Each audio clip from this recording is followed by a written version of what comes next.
இயேசுவின் ஜெயம். Praise the lord my dear brothers and sisters. இந்த நாள்லையும் ஆவியானவர் உணர்த்தின காரியம், சுவிசேஷத்தை பிரசங்கிக்கிறோமா? ஆவியானவர் உணர்த்தின வசனம் கொரிந்தியருக்கு எழுதின 1 நிருபம் அதிகாரம் 9 வசனம் 16. சுவிசேஷத்தை நான் பிரசங்கித்து வந்தும் மேன்மை பாராட்ட எனக்கு இடமில்லை, அது என் மேல் விழுந்த கடமையாயிருக்கிறது. சுவிசேஷத்தை நான் பிரசங்கியாதிருந்தால் எனக்கு ஐயோ. For though I preach the gospel, I have nothing to glory of. For necessity is laid upon me, yea, is unto me, if I preach not the gospel. 1 Corinthians chapter 9 verse 16.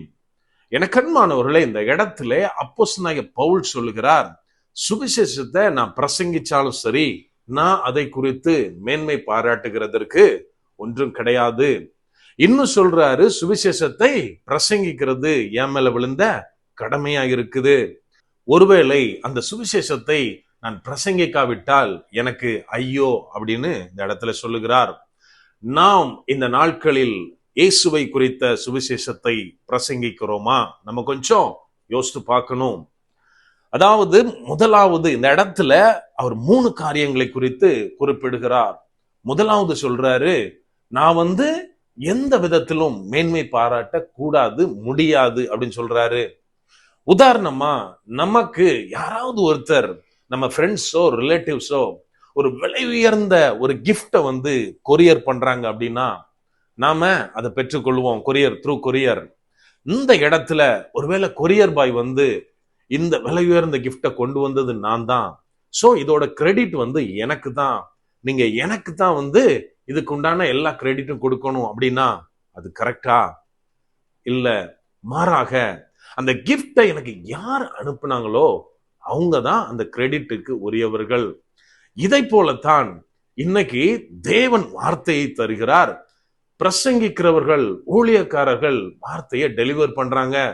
அதை கேட்கிற ஜனங்கள் யாரை கனப்படுத்தணும்? தேவனை கனப்படுத்தணும்.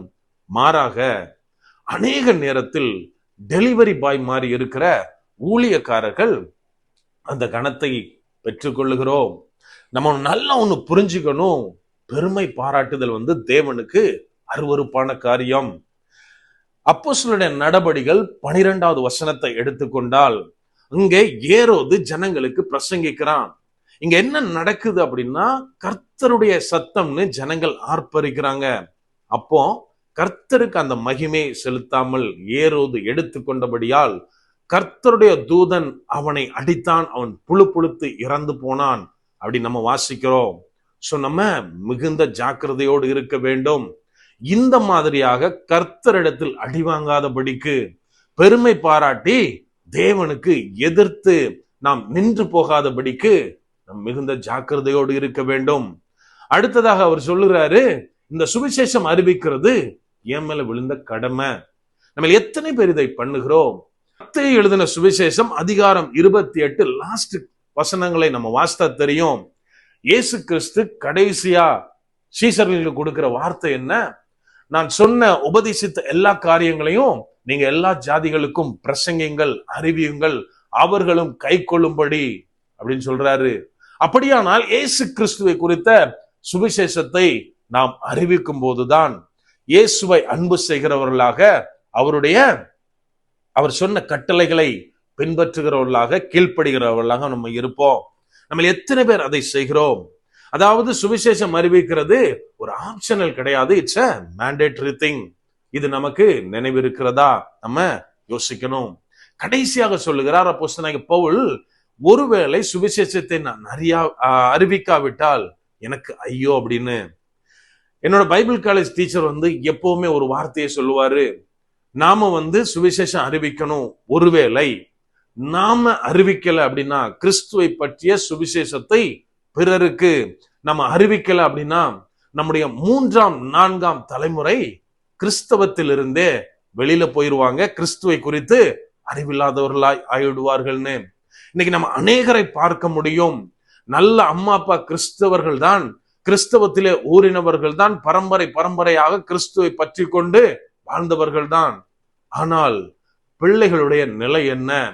உலகத்தின் போக்கிலே இழுக்கப்பட்டு ஏதோ கிறிஸ்துவை தெரியும், ஏதோ சண்டே சர்ச்சுக்கு போவேன், ஏதோ ஃபெஸ்டிவல்னா சர்ச் பக்கம் போயிட்டு வருவேன், இந்த நிலைமையில் இருந்தால் அவர்களுடைய பிள்ளைகள், அவர்களுடைய சந்ததியினுடைய நிலைமை என்ன நம்ம யோசிக்கணும். ஆகவே எனக்கு அன்பானவர்களே, நம்ம சுவிசேஷம் அறிவிப்பது என்னுடைய தலையாய கடமை, அது என் மேல் விழுந்த பாரம் அப்படின்னு நினைச்சு அதை முக்கியமான காரியங்கள் ஒன்றாக நாம் எடுத்து செயல்பட வேண்டும். நாம் அவ்வாறு செயல்படும் போது எந்த விதத்திலும் அதற்குள்ள மேன்மையை, மகிமையை நாம் எடுத்துக்கொள்ளக்கூடாது, மாறாக தேவனுக்கு செலுத்த வேண்டும். அப்படியே கண்களை மூடுவோமா? அன்பான ஆண்டவரே, இந்த நேரத்திலே அப்பா உம்மை நோக்கி பார்க்கிறோம். ஆவியானவர், நீர் எங்களோடு இருக்கிறீர், அதற்காய் நன்றி செலுத்துகிறோம். அப்பா, நீர் எங்களுக்கு கட்டளையிட்டு இருக்கிறீர் தகப்பனே. நாங்கள் உலகெங்கும் போய் சிருஷ்டிக்கெல்லாம் தகப்பனே சுவிசேஷத்தை அறிவிக்கணுன்றது உங்களிடத்திலிருந்து எங்களுக்கு வந்த கட்டளை தகப்பனே. அதை நாங்கள் ஒவ்வொருவரும் கருத்தாய் எடுத்து செயல்பட ஆவியானவரே நீர் எங்களுக்கு உதவி செய்யுங்க. மற்றவர்களுக்கு சுவிசேஷத்தை எடுத்து சொல்ல ஞானத்தை தாங்க. ஆவியானவரே, இந்த காரியங்கள் எங்களோடு இருந்து நீர் எங்களை பலப்படுத்தி நடத்த போகிற ஒரு மேலான கிருபைக்காய் நன்றி செலுத்துகிறோம் அப்பா. எந்த விதத்திலும் நாங்கள் பெருமை பாராட்டி விடக்கூடாது. ஆவியானவரே, நீர் எங்களை பாதுகாத்துக் கொள்ளுங்க. முற்றிலுமா எங்களை தாழ்த்தி ஒப்பு கொடுக்கிறோம். பலப்படுத்தி ஆசீர்வதிங்க. மீட்பர் இயேசுவின் மூலம் ஜெபிக்கிறோம். ஜெபம் கேளும் எங்கள் நல்ல பிதாவே. ஆமென். God bless.